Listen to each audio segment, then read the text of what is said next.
Oh, hello. Hello, yes. Am I through to... There's lots of noise. That's all right. It's the dog's barking. I see. Okay. Am I through to King's Winsford congregation? You are indeed. Oh, great. Thank you. I was given a copy of your book, Enjoy Life Forever, when I spoke to somebody at one of the carts. I'm really puzzled about lesson 39, God's view of blood. Could somebody please help? In what regard? What would you like to know? Well, I've been on jw.org for hours. I've done a lot of work looking at what you say online.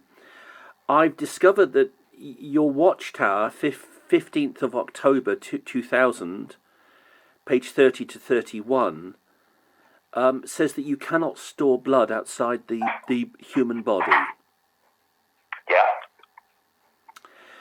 But since the 1980s, Jehovah's Witnesses are allowed to have blood fractions. They're a conscience matter. Have I got that right? Yes, that's correct. But blood fractions are made from blood. So fractions from... Yeah, some are. Some do actually come from plants and other sources as well. So that's why it's a conscious decision as regards whether someone would want to take that or not. So. But some blood fractions, most of them in fact, are made. For instance, fractions from white blood cells are made from human white blood cells. Yeah, we totally agree with that, and that's why it's a conscience decision, why somebody would want to decide whether they want to accept them or not. So again, it's down to each individual what they want to do. So the only thing that we don't accept is the whole blood products. So you take blood, you separate it by centrifugal force into its constituent parts, right? Then you take one of those constituent parts and you process them into blood fractions. Have I got that right? I wouldn't know that scientific side of things, not myself personally. We do get updates on what the fractions are and the types of fractions that you are able to sort of get from blood, but that's as far as I'm aware of. But can I just ask, where are you calling from? I don't wish to give my... You've called me before. I don't wish to give my home details. I'm quite some way to the south of you.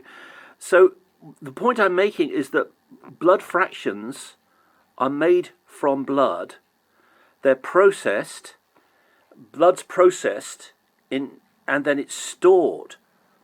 So when a Jehovah's Witnesses... I'm not willing to discuss this over the phone. If you want to know further details, then you can obviously call our Bethel in Chelmsford, and they will sort of give you more details, because we have got obviously a department there that would deal with such matters. So I've done that, and they haven't been at all helpful. They referred me to the local congregation. Right, okay. And the local congregation... In which region do you live? I don't wish to give my home details. The point I'm making is that blood fractions are stored. I'm not willing to speak to you about things that, again, that you're trying to obviously malign or trying to obviously... I'm doing a very good job, aren't I? Or whatever, you know. You've obviously got your own beliefs, I've got my own beliefs, and so let's just leave it at that. That's a bit asinine, isn't it? Well, you can take that however you wish. I'm not willing to talk to you, because if you're not willing to give me where you come from, so I can help you to speak to the local Plymouth congregation. You can actually visit the congregation. I don't visit religious congregations. I don't go to any congregation. I live in Plymouth. Around and try to disprove them. I live in Plymouth. The point I'm making is that blood fractions are stored outside the body before they're used on Jehovah's Witnesses who accept blood fractions. So your Watchtower from the 15th of October 2000, page 30 to 31, says you can't store blood outside the body, but blood fractions are...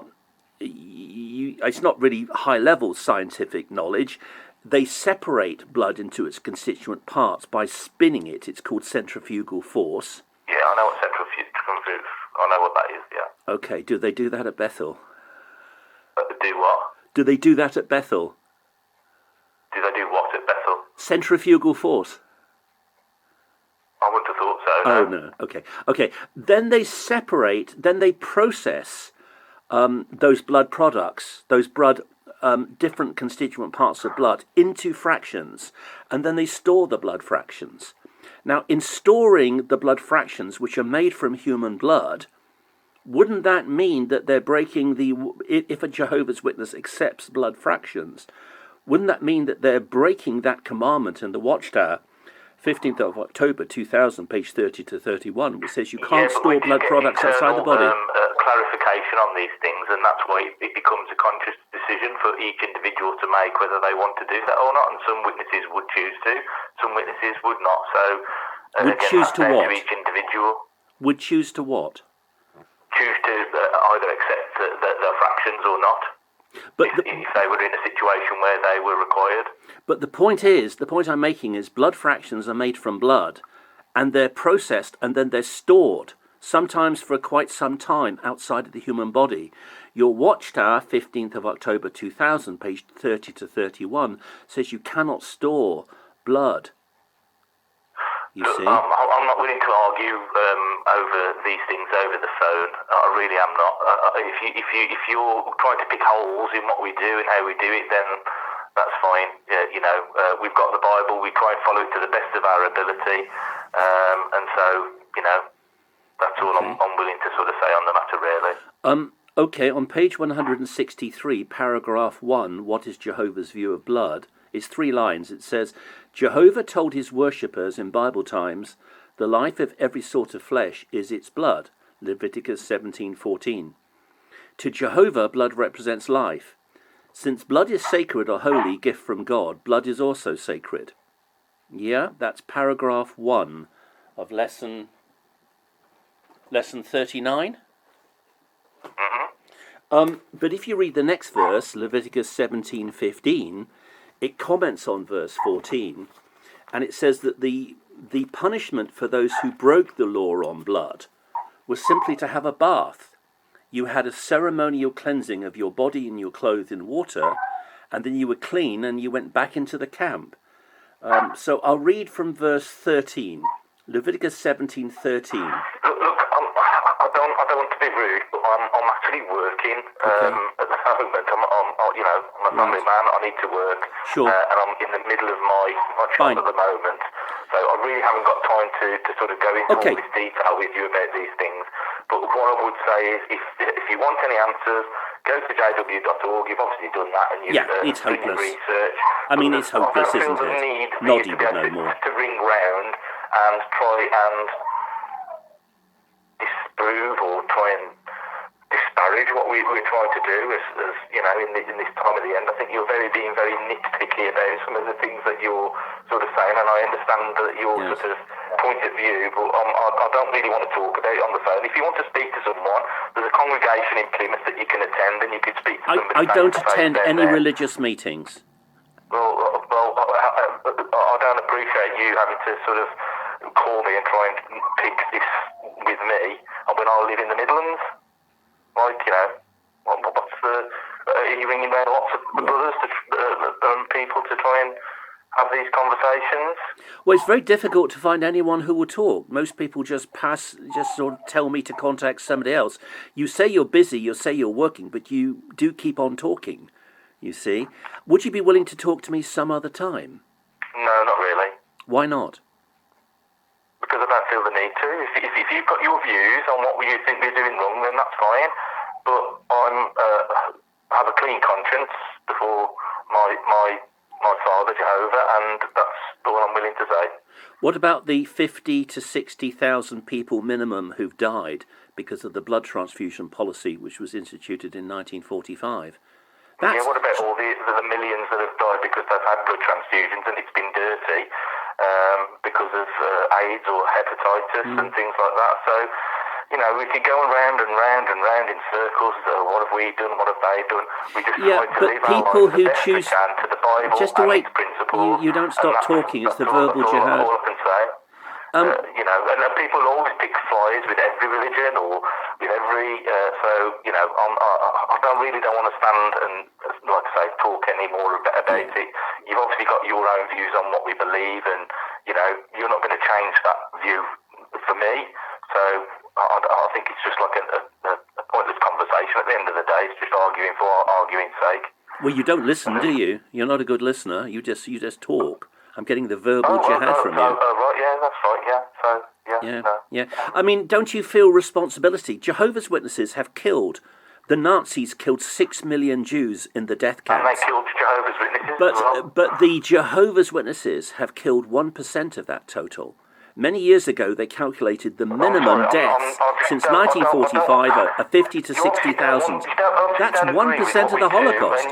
No, I'm just saying to you, I'm going to put the phone down in a second.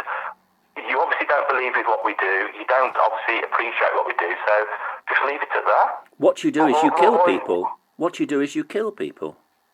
People are dead because your policy on blood transfusions. And you're entitled to your opinion. I respect your opinion, but I don't want to discuss it anymore. Yeah, because you can't defend it, can you? You're hopeless. Well, of course I can defend it. You're Mr. Hopeless. You can't defend it. You know, you're one of the Mr. Men, Mr. Hopeless, because you can't defend this nonsense. You are responsible, Jehovah's Witnesses, who promote this garbage at their carts and on jw.org. They are responsible for the deaths of tens of thousands of people. To disparage us, just live your life. But why have you got to try and convert people to thinking that like we're doing something terribly wrong when, you know, we've had that stance for many years? Let me explain. There was a man. Let me explain. You've asked me a question, so let me explain. You've chosen to continue the conversation. You're the one who's talking all the time. There was a man. He was called Adolf. He was responsible for the deaths of well over 50 million people.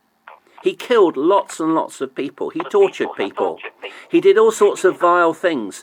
And some people said, we need to stand up to this man, Adolf. We need to stop him doing these horrible things. We don't need to be little wussies who sort of mumbly-jumbly around and say, you shouldn't do that. No, we're actually going to stop Adolf killing men, women and children in places like Auschwitz.